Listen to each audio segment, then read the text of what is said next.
quarta-feira, 29 de agosto de 2022. Sejam todos muito bem-vindos ao X da Questão, esse nosso encontro semanal de informação com opinião sobre o que acontece na política aqui em Minas Gerais. Eu sou a Gi Palermo e peço licença para entrar na sua casa, no seu carro, onde você estiver conectado agora conosco. E já chamo o time dessa noite, direto de Belo Horizonte, o empresário Thales Augusto, de Araxá, personal trainer Omara Polinelli. Boa noite, Thales. Obrigada, viu, por ter voltado, tá com a gente de novo. Boa noite, Gi. Boa noite, Omara. Boa noite a todos. É um prazer. Omara, boa noite. Boa noite, Gi. Boa noite, Thales. Bem-vindo novamente, né? Boa noite, pessoal de casa aí, né, que está nos assistindo. Obrigada aí pela audiência. E vamos lá tratar mais assuntos polêmicos essa noite, né, e achar o X da questão. Bora lá, então. Olha, mas antes da gente começar para valer, né, trazendo notícia aqui comentada, né, que é o nosso formato para você, eu faço aquele apelo que você já conhece, tá? Você sabe que aqui esse canal ele é totalmente independente, todos os comentaristas que passam por aqui conosco a cada segunda-feira para nos ajudar a encontrar aí, desvendar o X da questão, todos nós estamos aqui totalmente de forma voluntária. Nós não temos financiamento, nenhum tipo de financiamento aí subsidiando o nosso trabalho, tá? Estamos aqui por você e para te ajudar e nos ajudar. Então, para conseguir crescer e alcançar aí mais gente que pensa como nós, ou que precisa despertar, como um dia nós despertamos, a gente precisa de você. Aquelas ações para que a plataforma reconheça esse produto como importante e ofereça para mais pessoas. Então, primeiro, é a inscrição aqui no canal. Depois da inscrição, a ativação do sininho, para você ser informado cada vez que a gente estiver aí disponibilizando um novo conteúdo. E depois, os 3 Cs, que também são essenciais aqui para a relevância do canal. O curta, o comente e o compartilhe.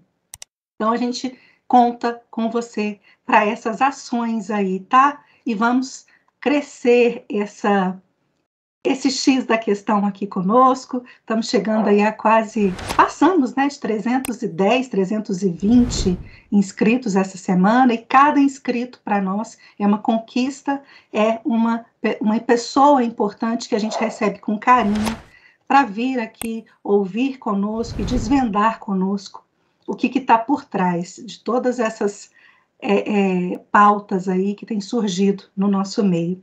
Então vamos lá, para começar para valer aqui com um assunto para você. O presidente da República, Jair Messias Bolsonaro, voltou a Minas Gerais na última quarta-feira, dia 24 de agosto.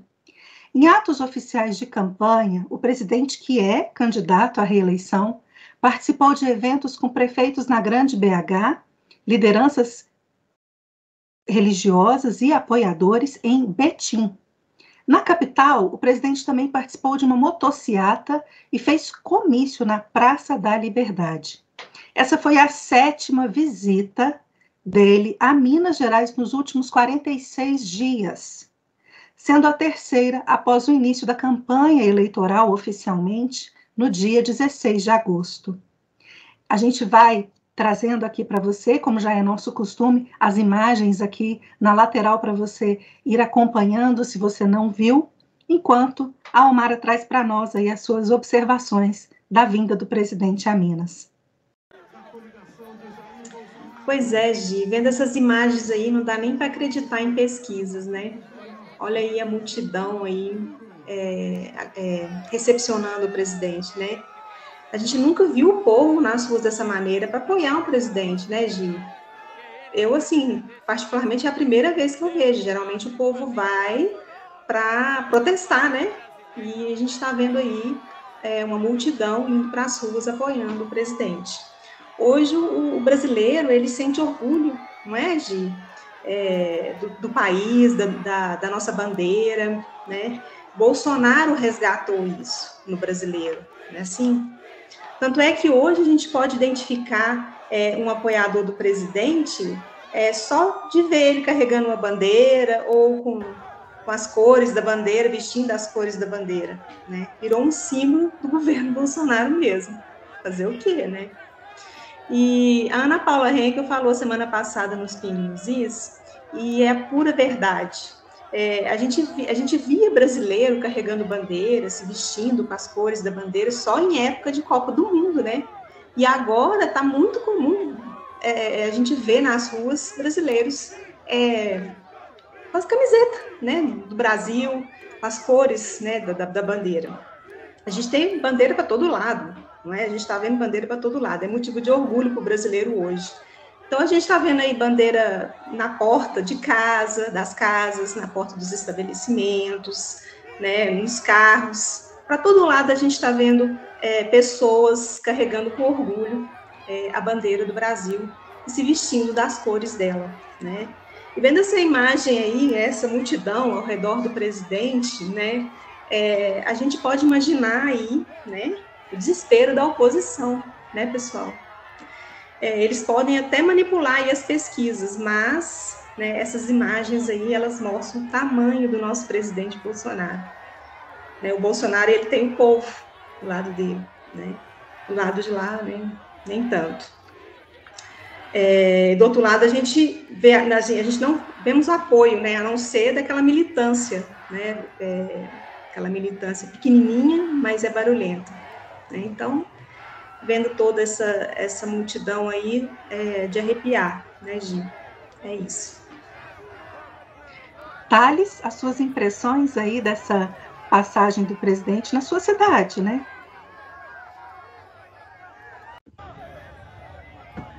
Bom, eu acho muito interessante essas análises de conjuntura política e entender um pouco o cenário e a importância que cada estado, região tem no panorama eleitoral, político, né, a importância e a decisão que ele tem. E Minas Gerais, ela tem essa característica, né, que geralmente se diz, né, quem ganha em Minas, ganha o Brasil as eleições presidenciais. E justamente esse início de campanha eleitoral tem sido marcado por isso. Tanto o presidente Bolsonaro quanto o candidato Lula têm apostado muito em Minas Gerais, né, tem tido uma agenda muito intensa aqui no estado. Bolsonaro começa em Juiz de Fora, Betim, Grande BH aqui, agora Belo Horizonte. Lula também apostando muito no capital político. Calil tem na região metropolitana de Belo Horizonte. Calil é ex-prefeito de Belo Horizonte. Tinha uma popularidade boa, uma aprovação boa, mas eu falo que para mim o pior prefeito da história de Minas, de BH. E legal, porque a gente vai fazendo esses paralelos e olhando um pouco, por exemplo, o comentário de Omara, né, do Datapovo, vendo assim como é que as pesquisas mostram um presidente com essa popularidade, com essa adesão de rua, tão mal nas pesquisas. Eu prefiro evitar um pouco, fazer um comparativo de mobilização de população, de população na rua com pesquisa, porque muitas vezes a intensidade não significa a profundidade, mas é um reflexo que a gente não pode ignorar, né? E interessante que há 3 dias saiu uma pesquisa diferente, uma pesquisa da Modal, que mostra que em Minas Gerais, diferente do que os outros institutos de pesquisas têm mostrado, que mostra, por exemplo, que em Minas Gerais, Bolsonaro está à frente com 46 ponto algo, Lula em segundo com 35 ponto algo, né, aqui em Minas Gerais. É a primeira pesquisa que mostra esse cenário, as demais todas mostram Lula liderando com alguma margem. Eu queria ressaltar que Minas é um estado muito difícil de se fazer pesquisa. Vide, por exemplo, 2018, o absurdo que foi as pesquisas para o Senado, com a Dilma liderando e depois nem terceiro ficou. A pesquisas para o governo, que não dava crédito para a Zema e acabou vencendo. Porque Minas tem 853 municípios, é o segundo maior colégio eleitoral do país, o estado que mais municípios tem, e até por conta dessa característica, ele reflete um pouco a realidade nacional. Mas me parece extraordinário a estratégia do presidente, me parece extraordinário o apoio que ele teve. Acho que a Praça da Liberdade poderia estar um pouco mais cheia. BH tem a característica assim, que geralmente a direita se concentra na Praça da Liberdade, quando a esquerda vai fazer algo é na Praça 7 ou na Praça da Estação. É uma coisa um pouco inexplicável, né? Acho que para ter um contraste, a esquerda se apropriou desses setores mais do centro populoso da cidade. Mas extraordinária adesão à motociata, assim, a cidade parou por 2 horas por conta da motociata. E lembrando que, apesar de eu achar que poderia ter, a Praça da Liberdade não estava totalmente cheia, eu acho que dificilmente ele estaria num horário totalmente atípico, horário de trabalho, durante o dia de semana, e me parece assim, uma adesão extraordinária visto esse contexto, né? E acho que o presidente tem encarnado nesses primeiros discursos aqui em Minas Gerais um pouco desse espírito que vai ser a eleição, que não é simplesmente eleger Bolsonaro, é decidir o futuro do Brasil, né? Então acho que esse pontapé em Minas é muito significativo. Acho que nós temos que nos apropriar dessa importância da conquista do voto dos mineiros, da importância de fazer com que o presidente vença em Minas Gerais, porque isso fatalmente vai ter uma vitória para a reeleição. E dentro disso que você está trazendo, Thales, essa questão aí, né, de tentar alertar as pessoas que não é simplesmente uma eleição, significa o futuro que a gente quer, que a gente espera para os nossos filhos e netos, né? Lá em Betim, o presidente deu espaço para um refugiado venezuelano que estava lá se pronunciar no meio lá do comício, né? E aí esse venezuelano, que estava no palanque, ele fez um breve discurso em Betim. O imigrante se identificou como José Gregório e relatou as dificuldades que teve para cruzar a fronteira para fugir para o Brasil. Muy boa tarde, gente. Mi nombre es Gregorio, para que puedan entender un poquinho. Eu voy a falar devagar. Eu, como venezolano, já tenho 4 anos aqui em Brasil. Eu passei muito trabalho. Eu saí da Venezuela por uma miséria, por el fome. ¿Por quê? Porque temos um presidente que não merece nem o nome que ele está levando por enquanto. Entendeu? Eu estou aqui em Brasil por la situación, porque el presidente que tenemos en la Venezuela, él acabó con nuestra riqueza, con el oro, el petróleo, las minas, ¿entendió? Eu, para poder entrar aqui em Brasil, eu fiquei 5 dias, gente, andando com uma mala e uma mochila em minhas costas, entendeu? Aguantando fome, aguantando sede, ninguém dava carona para nós. Eu 5 horas da tarde, eu tinha que arrumar na orilla del mato para poder dormir, para poder continuar o outro dia. Depois que um animal pudiera comer a eu, uma serpiente, entendeu? Eu pedia carona para os brasileiros, eles falavam que não, que era muito proibido. Aí eu entrei a Boa Vista, Roraima. Aí eu fiquei 4 meses deitando em el chão, revisando lixo por lixo para poder comer. Pero, gracias a Deus, a las igrejas cristianas nos ajudaram. Aí empezaram os abrigos. Fiquei 5 meses em um abrigo. E aí fui, me hice muitos amigos de la polícia de Boa Vista, de la prefeitura, la ONU. Ellos me ayudaron para poder salir de Boa Vista hasta Rio Grande del Sur.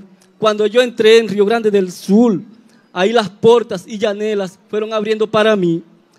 Ahí yo trabajé lá 4 meses. Ahí vine embora para Minas. Y le doy gracias a Dios que estoy trabajando en la firma Latex City. Ahí estoy trabajando. Ahí trabalho, gente. É uma empresa terceirizada, entendeu? Le doy gracias a Deus também. Já saquei meu documento de aqui de Brasil, gente. Tenho todos mis documentos. Assim como eu tenho mis documentos, também lo tem toda a minha família. A pesar de las coisas que nós passamos para entrar aqui em Brasil, a pesar do fome que aguantamos para entrar em Brasil, entendeu? Graças a Deus, le doy gracias a Brasil, Gracias, Brasil, por abrir la puerta a todos mis colegas venezolanos. Gracias, Brasil, de coração. Muito obrigado, Brasil. Muito obrigado. Eu me sinto muito triste porque na Venezuela ficaram muitos parentes de eu, crianças. Meu filho também que está na Venezuela passando fome. Meu filho deixou a escola. ¿Por quê? Por culpa de um presidente. Por culpa de um presidente que está na Venezuela acabou com a Venezuela. Acabou.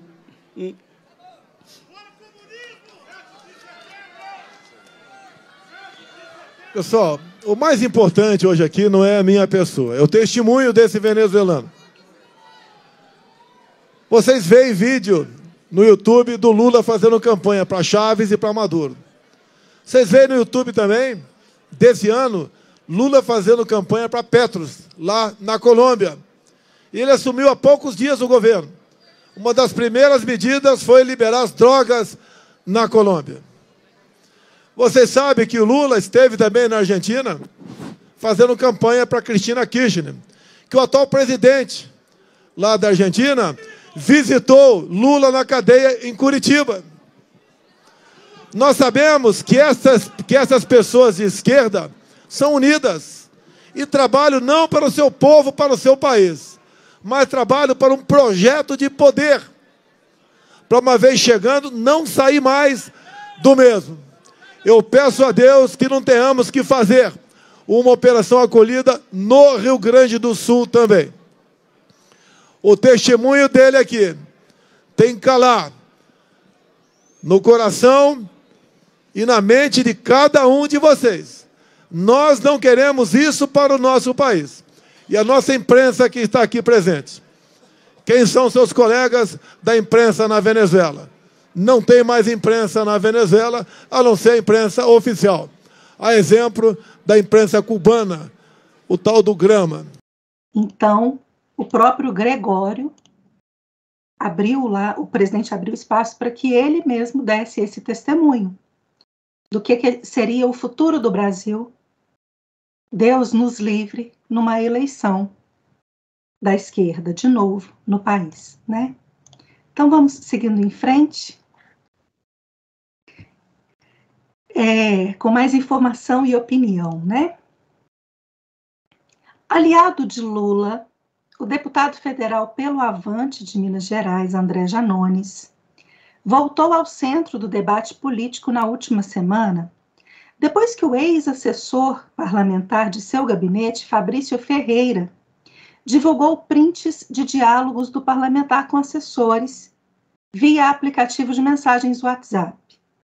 Em uma das conversas, o congressista chamou os funcionários de desgraçados. No outro momento, afirmou que seu gabinete é composto de doentes mentais. Adiante, interpela se o pessoal é tapado. A gente vai trazer aqui na tela alguns desses prints para que você tenha uma ideia aí da agressividade com que André Janones se dirige aos seus funcionários. Em uma determinada conversa, ele escreve: eu sinto nojo de um dia ter escolhido pessoas como vocês para estarem ao meu lado nesse mandato. Ontem fiquei das 3 da tarde até a meia-noite chorando, dentro de uma sala sozinho, sem ninguém sequer saber como eu estou. Fala alguma coisa, bando de desgraçados. Toma vergonha na cara de vocês e abram a boca, seus lixos humanos. Vocês só abrem a boca na hora de receber o salário de vocês? Bando de burros. Eu poderia ter contratado uma equipe de altíssimo nível para não ter que desempenhar todas as funções como desempenho, mas não fiz por pena de vocês. Então, são coisas nesse nível. Ao todo, esse funcionário printou várias conversas e, ao que parece ali, uma sequência de dias. O Fabrício Ferreira, esse ex-assessor do deputado que divulgou essas conversas, é o mesmo que, em janeiro, acusou o parlamentar de praticar rachadinha em seu gabinete. Ferreira apresentou uma denúncia à Procuradoria-Geral da República sobre esse suposto esquema que seria encabeçado pelo congressista.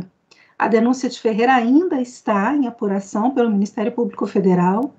Ele disse que tem sido ameaçado de forma velada através de ligações que ficam mudas, recados nas redes sociais, entre outras. Já André Janones não se pronunciou sobre esses novos fatos aí que surgiram essa semana. Thales? Olha, aqui são 2 pontos distintos no pacote desse senhor, né? Um é uma denúncia de rachadinha, ou seja, uma denúncia de que ele rouba, né? Que ele, supostamente tem provas, etc. Não vamos levantar aqui a fama de que ele é um criminoso por esses fatos, mas tem fumaça e possivelmente tem fogo. Bom, mas de toda forma, apenas com essa denúncia, acho que ele já ganha automaticamente um diploma, né? Um comprovante, a certificação da chapa democrática, Frente Democrática, Janones e Lula, né?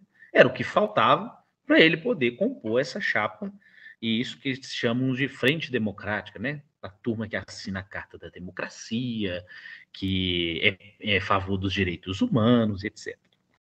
O segundo ponto é o ponto da questão do que já está aí provado, ainda assim que se prove a veracidade dos prints. O segundo ponto é a questão dos assédios, né? Dos assédios morais. Que só de escutar nos dá asco, nos embrulha o estômago escutar uma pessoa tratar outra de tal forma, com tal indignidade.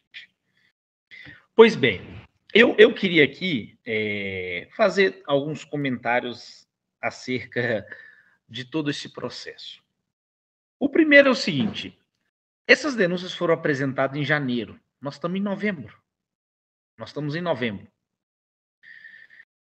Por que até hoje... Agosto. Exato, agosto. Nós estamos em agosto, perdão. Isso foi apresentado em janeiro, nós estamos em agosto. Né? Assédio moral, se fizermos um bom exercício, foi o motivo pelo qual, por exemplo, o presidente da Caixa foi afastado. Se a gente for bem lembrar. Né? Print no WhatsApp, né? Mensagem de WhatsApp, foi o motivo pelo qual o Uber Black, a Polícia Federal, bateu na porta aí dos empresários nessa última semana que passou. Entre eles o Luciano Hang, o dono do Coco Bambu, entre outros tantos empresários, né? Então, a gente vê aqui a famosa 2 pesos e 2 medidas, né? A famosa urgência para um lado e a não urgência para o outro. Então, nós temos contidos como elementos para a investigação o tempo, que no período eleitoral, sobretudo, já está se tardando demais. Uma denúncia de assédio moral, que quando caiu sobre alguma pessoa que tinha vínculo com o governo, houve um escândalo apavoroso na mídia, e agora ninguém diz nada. Nós temos aqui mensagem de WhatsApp printada, que saiu uma matéria sobre empresários que não têm foro privilegiado e um juiz do Supremo mandou a Polícia Federal, e agora um político que tem foro privilegiado, que é competência do Supremo Tribunal Federal investigar. Até agora nada, ninguém escutou falar de Polícia Federal na casa do Janones. Mas demos a ele o benefício da dúvida, não? Aquilo que a gente pediria para qualquer um de nós. Demos a ele o benefício da dúvida. Alguém tem dúvida? Alguma pessoa tem dúvida? Isso aqui eu acho difícil dar o benefício, mas algum de vocês tem dúvida, vendo qualquer vídeo desse senhor, que esse cara tem um desequilíbrio? Que esse cara é uma pessoa desequilibrada mentalmente? Ele fala nos prints que toma remédio, que tem depressão. Eu queria que esse homem fosse submetido a uma perícia médica para ver se tem competência real para poder ocupar o cargo público em que ele ocupa. Porque não precisa dos prints Não precisa dos prints para a gente ver que essa pessoa tem um desequilíbrio mental. Olha os vídeos, a forma em que ele fala, a forma em que ele se comporta, a forma em que ele muda de versão ou ameaça, gera ameaças, né? Esse homem, fatalmente, me parece um desequilibrado. Mas o que mais me chateia disso tudo, e aqui desculpa aos brasileiros, é ele ser mineiro, né? E eu acho que mais a vocês, que tá aí pertinho de você, parece que Tuiutaba é aí na região do Triângulo, me parece, né? E é uma pena, que nós coloquemos na política pessoas com esse perfil, um homem que surfou na onda aí dos caminhoneiros, né? Capitalizou uma tragédia em que um setor da população vivia para se catapultar politicamente, e agora está fazendo de tudo para se apegar no poder e assumindo esse papel de preposto do maior bandido da história do planeta, que é o Lula, né? Então, virou porta-voz e membro dessa frente democrática maravilhosa, que gosta de roubar, exaltar ditaduras, né? E agora, pelo visto, não bastasse só, temos outros problemas aí, como roubo, né? A famosa rachadinha, que é um roubo, é um crime, e também a forma em que eles gostam de tratar o ser humano, né? Como meros instrumentos a favor dos seus hálitos e desejos mais profundos de poder. Omara? Perfeita sua análise, Thales. Gostei muito. Então, gente, me preocupa muito o Janones, ele está aí ocupando um cargo como de deputado federal, tá? Que é um cargo tão importante aí para o país, né? Para a condução do país. Ele, como o Thales acabou de citar aí, ele está visivelmente desequilibrado, o Janones. Tá? Ele deveria, com certeza, passar por uma avaliação psicológica. Não tem condição, tá? Mas a gente sabe que isso não vai acontecer, né, pessoal? Nós vimos aí a semana passada a história da rachadinha, né, voltar novamente, né, a ser pauta aí dos programas da internet. Aliás, o assessor, né, do Janones, ele fez essa denúncia em janeiro e até hoje essa denúncia está se arrastando, né? Nós estamos aí em agosto e essa denúncia está arrastando aí, ninguém toma providência. Mas, com certeza, se fossem os apoiadores do Bolsonaro, né, já estariam aí com as suas contas bloqueadas, já estariam com a Polícia Federal batendo na porta, né? Então, o Fabrício, ele fez aí acusações claras, tá? E está aí praticamente implorando para alguém resolver essa situação, tomar pelo menos um depoimento, né, dele. Mas parece que a Polícia Federal está mais preocupada aí em, né, ficar vigiando o WhatsApp, né, de empresários, tá? Que estão aí conversando num grupo sobre as suas angústias, sobre o que está acontecendo no país, coisa que eu acho que muitos brasileiros estão fazendo em grupos de WhatsApp, tá? E essa denúncia aí do assédio moral, eu fiquei impressionada, eu fiquei chocada com as coisas que esse Janones disse para os funcionários dele. Sinceramente, eu não suportaria ser funcionária de um homem desses, tá? Ele tratou os funcionários como lixo, né? Nem como animal, porque animal a gente trata bem, né? Ele tratou como lixo, tá? E é um cara, um homem, um parlamentar que se diz defensor das minorias, né, gente? Tá? Mas aí ele trata os funcionários como verme? Como retardados? Desgraçados? Analfabetos funcionais? Justo ele, que não sabia nem quem era o presidente da Argentina, chamar alguém de analfabeto funcional? Tá? Então, assim... E assim, Janones tratando os seus funcionários assim não deveria ser surpresa para ninguém, né, pessoal? Já que estamos falando da esquerda, não é isso? Qual a surpresa na fala do Janones com seus funcionários. Os ditadores são assim, né? O pessoal da esquerda adora esse jeitão aí dos ditadores. E semana passada, eu assistindo os Pingos nos Is, eu ouvi o Augusto Nunes dizendo que o PT, ele institucionalizou a rachadinha, né? Então, que eles têm que devolver 20% aí para os partidos, né? É uma prática normal para eles lá, isso daí. Aí, na hora que o Augusto Nunes falou isso, eu me lembrei daquele Mais Médicos, que o Lula, a Dilma trouxeram aí médicos cubanos para o Brasil, né? E esses médicos, eles tinham que devolver, mandar 80% do salário deles para o governo cubano, para a ditadura, né? Não é nem para a família deles que estavam lá, mas para o governo. Eles ficavam aqui com apenas 20% do salário. Isso aí não é uma rachadinha? Eu acho que não é, gente? Eu entendi assim. Então, rachadinha deve ser uma prática normal para esse povo aí. Além de não dar emprego para os médicos brasileiros, né, eles estavam escravizando os médicos cubanos aqui. E o que tudo indica aí, né, pessoal?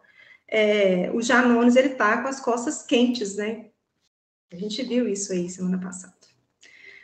Então, nós brasileiros que já estamos aí cansados, né, da tirania do Alexandre de Moraes, temos aí mais o Janones, que agora é o maior maqueteiro do Lula nas redes sociais e protegido do cabeça de ovo.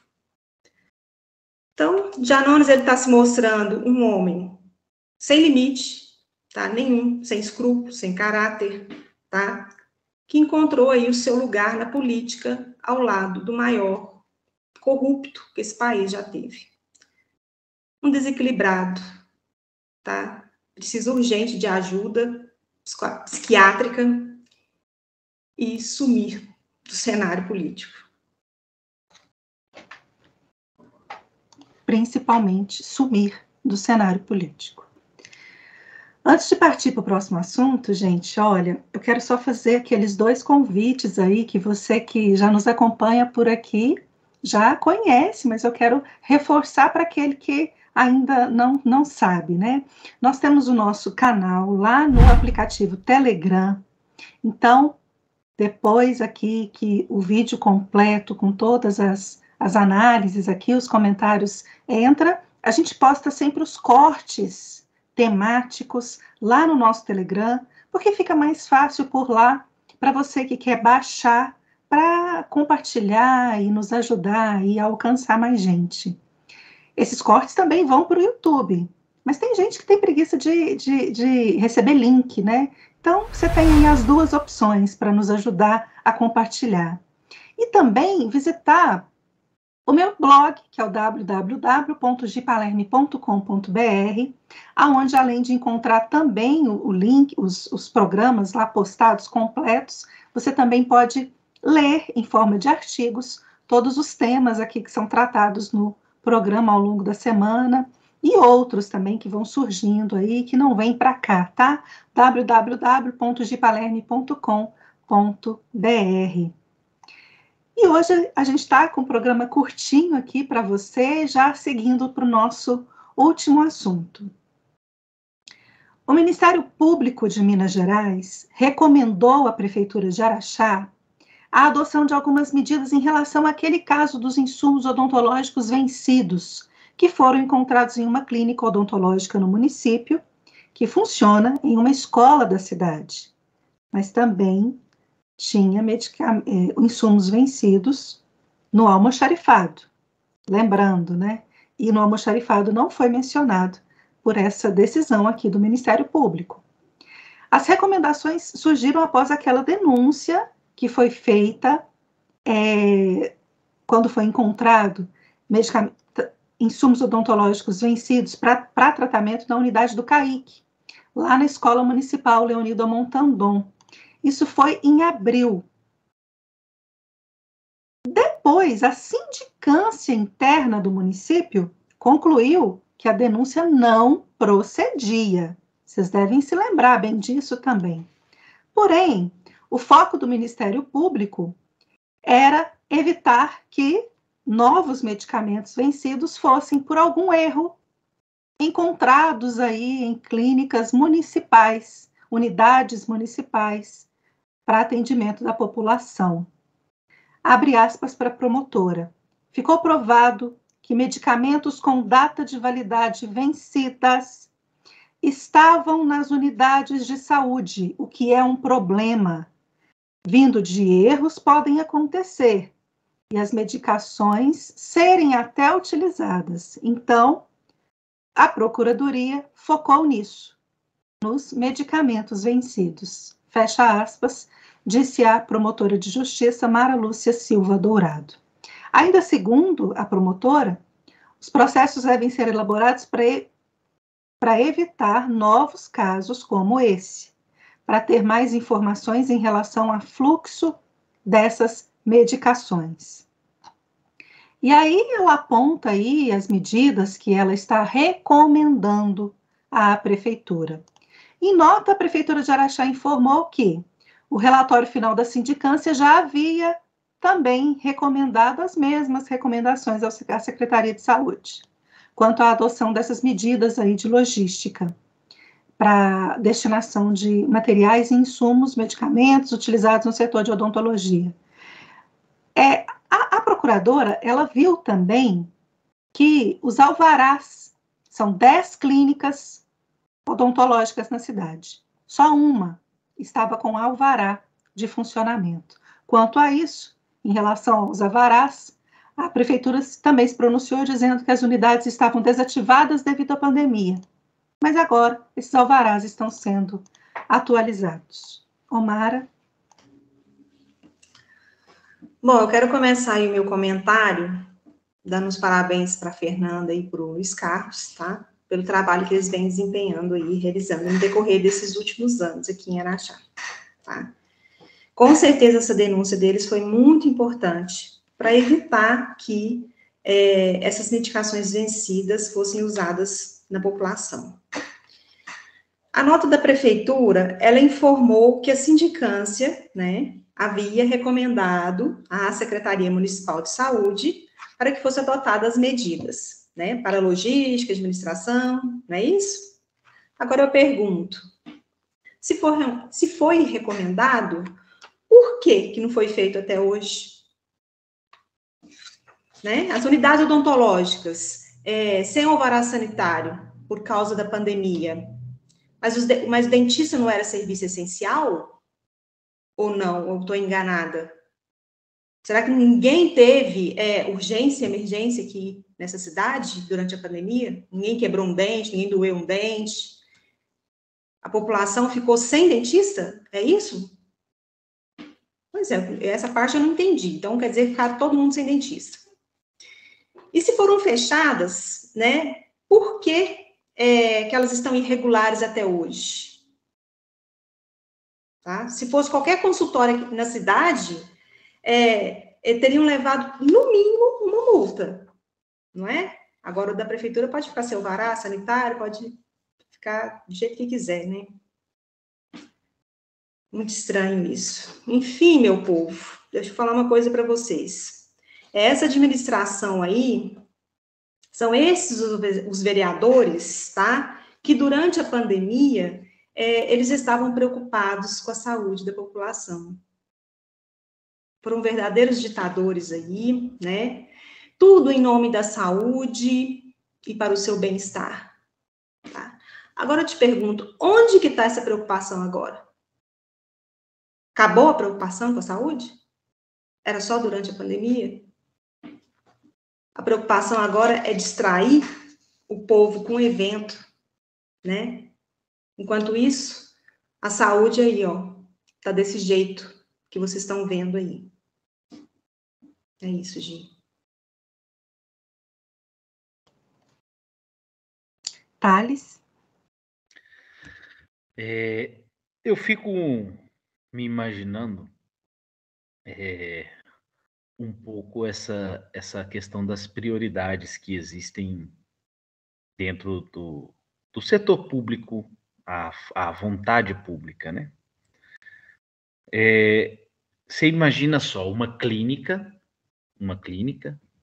Está sem alvará, ok? Está sem alvará. Pode ser por vários motivos, pode ser ineficiência da prefeitura, pode ser irresponsabilidade da clínica, pode ser um processo burocrático, falta de documentação, não importa, não importa. Mas o fato é, algumas clínicas estão sem alvará de funcionamento. Isso quer dizer que ela tem que fechar, não tem que estar funcionando? Não. Tanto é que o presidente, por exemplo, sancionou uma lei que determina hoje, depois da lei de liberdade econômica, por exemplo, se você solicitou um alvará em 30 dias, a prefeitura não te deu resposta, você pode tocar o barco e funcionar normal. Se chegar um fiscal, já tem mais de 30 dias que eu pedi, a culpa agora é da prefeitura, eu tô legal, né? Mas não é o caso, tá? Não é o caso, não me parece o caso. O que é caso, sim, nesse contexto é os efeitos da pandemia, que tanto se disse, né? Vamos fechar, vidas importam, salvamos vidas. Mas se uma clínica que tem um convênio com a prefeitura, que trata da população mais pobre, tá desse jeito, imagina um empresário que ficou em casa, que não pôde trabalhar, que está tentando retomar sua vida hoje. Imagina como esse está sendo tratado. O cara que teve a venda fechada, que tomou multa porque estava vendendo atrás das grades, às vezes, uma água mineral para pagar a conta. Imagina como esse está sendo tratado hoje e como foi tratado na pandemia. Se uma clínica que tem convênio com a prefeitura, que tem convênio, que tem um amparo, né, da burocracia, né, pública, está nessa situação, imagina um cidadão, o empreendedor, que tem que se virar e acordar todos os dias. Então, no final das contas, é mais um engodo, né, para o livro, para os autos, né, dessa grande sacanagem que se tornou a pandemia no Brasil, que no final de vidas importas não tinha nada. Em alguns lugares serviu para comprar respirador superfaturado, outros lugares serviu para alimentar a fome de ditadores autoritários e draconianos. Em outros lugares serviu para alguns se pausar de bonzinho, quando de bonzinho não tinha nada e não estava nem se importando. E aí vai, e por aí se vai. No final das contas, nós estamos vendo a real preocupação. Isso serve uma lição maravilhosa. Pena que temos memória curta, tá? Pena que nós, brasileiros, temos memória curta. Mas é mais uma lição maravilhosa de que, no final das contas, meus irmãos, minhas irmãs, você aí que está escutando o X da questão, esses caras político, ele não tá nem aí para você, ele não tá nem aí para sua vida, ele não tá preocupado em cuidar de você, não tá. Quando o cara fala, fique em casa, você acha que ele tá preocupado com você? Não tá. Ele tá preocupado com outras coisas. E isso é mais um ponto para alimentar essa tese óbvia que a gente tem dito desde o início da pandemia, mas que a gente sabe pela história desde sempre. E no final das contas, é mais do mesmo. É um egoísmo, um egocentrismo e uma visão totalmente totalitária e uma necessidade de alimentar essa sede de poder. Fico triste, não tinha escutado essa história aí de Araxá e me parece que é mais uma, né? Mais um episódio aí na vida do afegão médio brasileiro que vai passando despercebida e no final das contas é supostamente para o nosso bem. Eu não quero me alongar muito, mas eu também queria trazer 2 pontos para você que está nos acompanhando, porque eu achei extremamente incoerente para você que viu de perto e acompanhou de perto esse caso. Aquela sindicância interna, sigilosa, que foi instaurada pela prefeitura para apurar esse caso, depois que a Câmara se recusou a instaurar uma CPI para apurar esse caso, ela concluiu que a denúncia não procedia. A denúncia não procedia.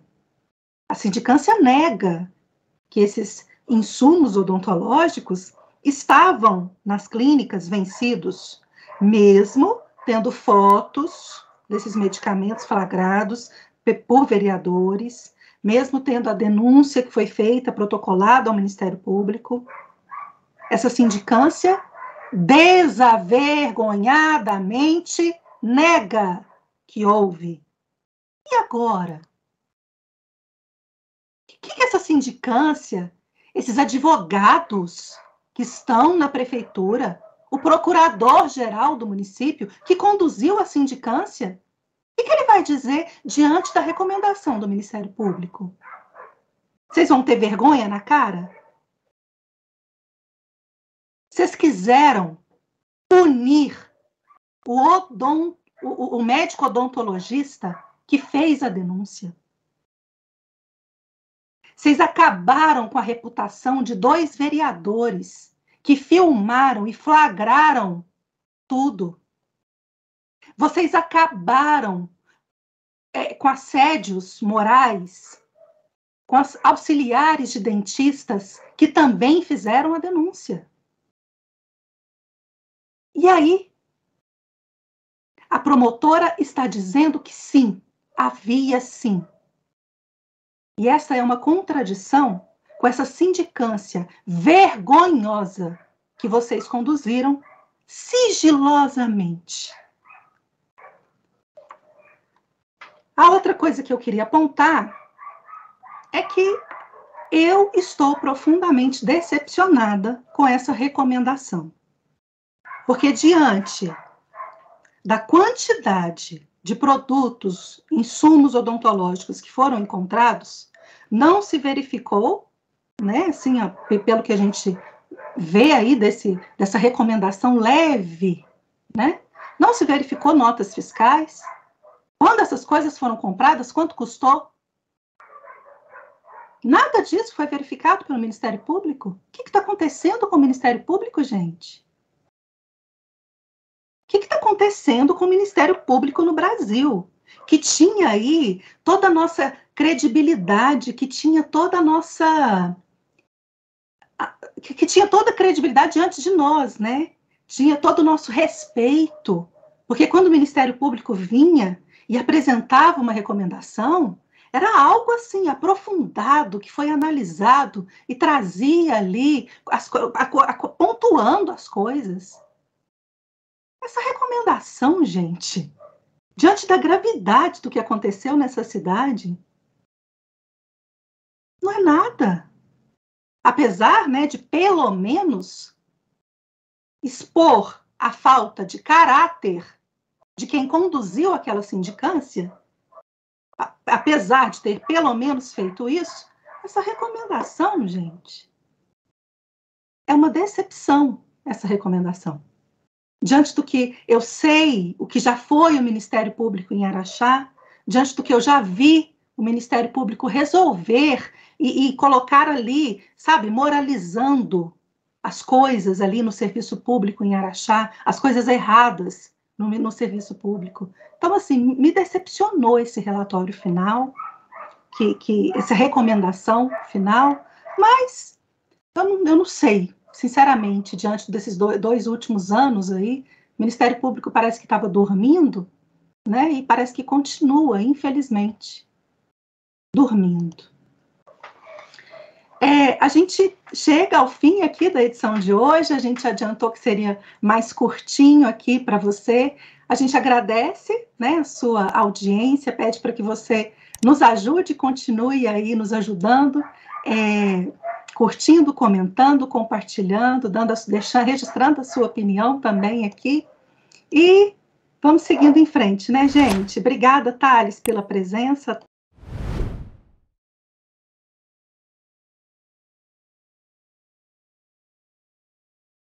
Obrigado eu pelo convite. Obrigado a todos aí por nos acompanhar. Fiquem com Deus. Omara, muito obrigada. Eu que agradeço, Gi. Obrigada aí por mais uma vez, mais uma oportunidade de a gente estar aqui. Obrigada, Thales, pela presença. Obrigada a todo mundo aí de casa que nos acompanha, tá? Peço para vocês que curtam aí, antes de sair, curtam o programa, compartilhem com sua família, com seus amigos, tá bom? Ajude a gente, né, Gi, a divulgar o programa e levar informação para as pessoas, tá? Uma boa semana para todo mundo. Fiquem todo mundo com Deus. É isso aí. Boa semana para todo mundo. Fica com Deus. Até a próxima segunda-feira, se Deus quiser. Tchau.